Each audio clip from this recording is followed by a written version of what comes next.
Hello,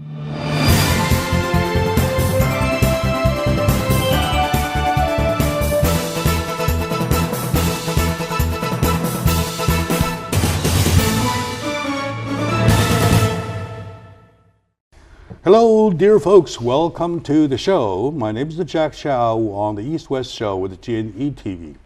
It's been quite a bit and away from Los Angeles for a little vacation, and I'm back to refresh myself about what's happening and to once again say hello, say Merry Christmas and Happy New Year to my dear audiences.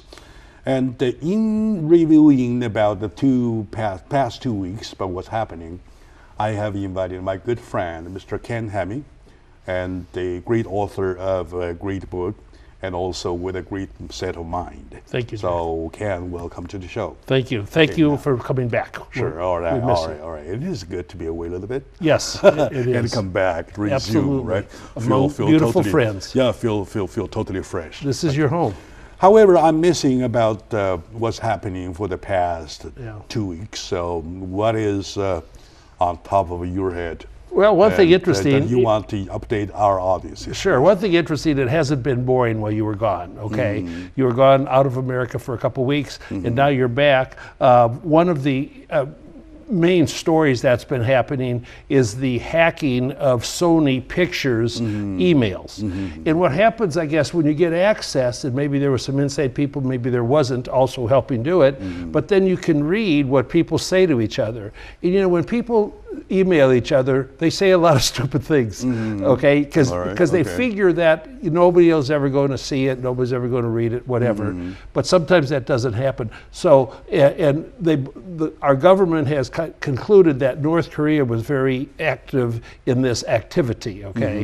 And then with Sony Pictures, they had a movie coming out called Interview, which is about the dictator in North Korea, Kim, however you say his name. You know, and so it ends up with it's a comedy because it's pretty comical, some of the things in North Korea. But so then when these things were coming out with some embarrassing casual commentary between people, that then the hackers said, hey, we're going to, if you show this movie Interview, which is not glorified North Korea, we're going to maybe do physical damage to people that go to the movie houses. In other words, threatening violence to people sitting there, okay? All right. So then what Sony did is they, you know, however you want to call it, they backed off. They said they canceled the release of the picture on Christmas Day. And so the big controversy is, how should this be handled? One, it is an act of cyber terrorism. It's a new thing that's a reality.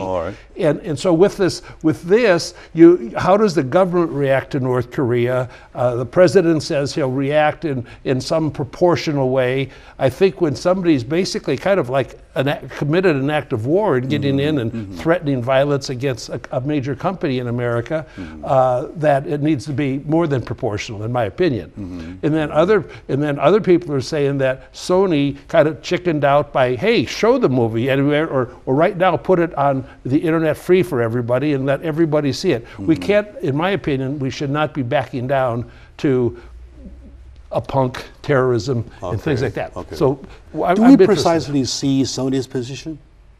Well, yeah, probably. They're backing up this very moment, though.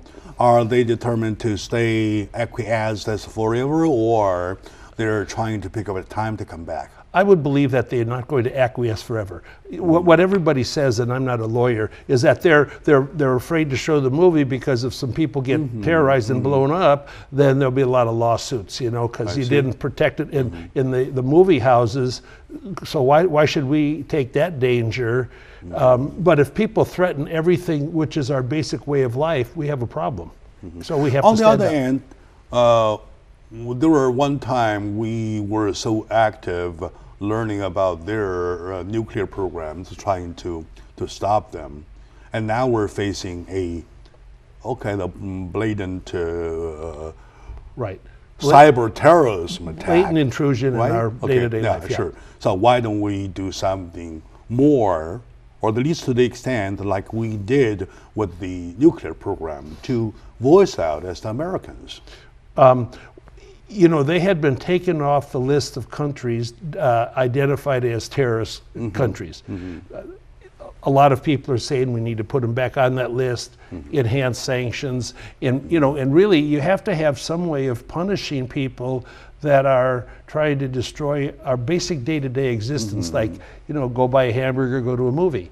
You know, and so if violence is threatened on that, it's how do you deal with it? We can't back down. You're interfering in the American style of life. Just basic life, yeah. Basic life, right?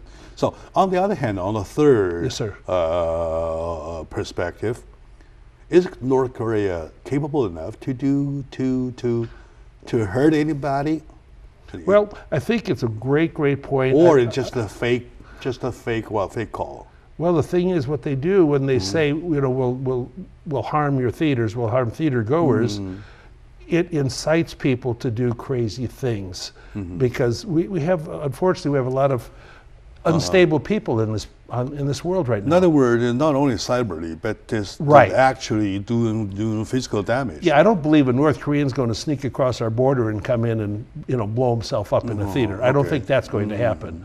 But there are ways. Now, I'm sure we're not doing cyber attacks, but we're certainly doing everything we can find out about any information we can get in a cyber way from them, from anybody probably, which is okay. It all depends what the purpose is. If you're doing some cyber investigation to protect ourselves and to learn about perhaps dangerous plans of somebody else, I think that seems reasonable and acceptable. To the public, to the grand public, it's not just a film, just a movie. Right. It's just not a single act. It's not a big deal. It's Americans being challenged. Yes. Am I right? Yes. Yeah. It's all of America. To that kind of a challenge, what does the Obama administration do or is preparing to do? He hasn't said yet, because I think he doesn't know what to do yet. Our administration, they're evaluating, and he really hasn't said much at all, other than there will be a proportional response. But I think it's got to be more than, I think it's got to be something very, very strong, because otherwise, you know, you push a border and you get, okay, that's okay, we got away with that. Let's do a little more, you get away with that. It'll grow, it'll just keep growing, unless you, just like ISIS, the terrorist group over there, if they're not wiped out, if they're not actually killed, they'll never stop. So the world's troubled. Oh yeah, I guess so. The world's troubled. All right. So to take an overall look about this whole comparison between India and North Korea, though. Yes. I don't think they are strong enough to launch a cyber attack of that kind of magnitude. But they did succeed but with Sony. But the word is scary enough, right? The threats word is are scary enough, and the indication that Sony backs up is enough to show our weakness, and yet it's time for us to act strong. Yet we do not see anything strong so far. Correct. 100%. Perfect, fast catch up on your brilliant brain. All right. Okay. Anyway, I'm catching up to my audience. I'm catching up for the past 2 weeks while I'm gone on my vacation. But yet, it's good to come back. It's good to get the chance to review with my good friend, Mr. Ken Hamming. Let's take a very short moment out, and also we need to find out what's happening in New York about our police officers and, well, of course, law enforcement business. Yeah. So we've been hanging on that issue for quite some time to see what's going on. So stay with us.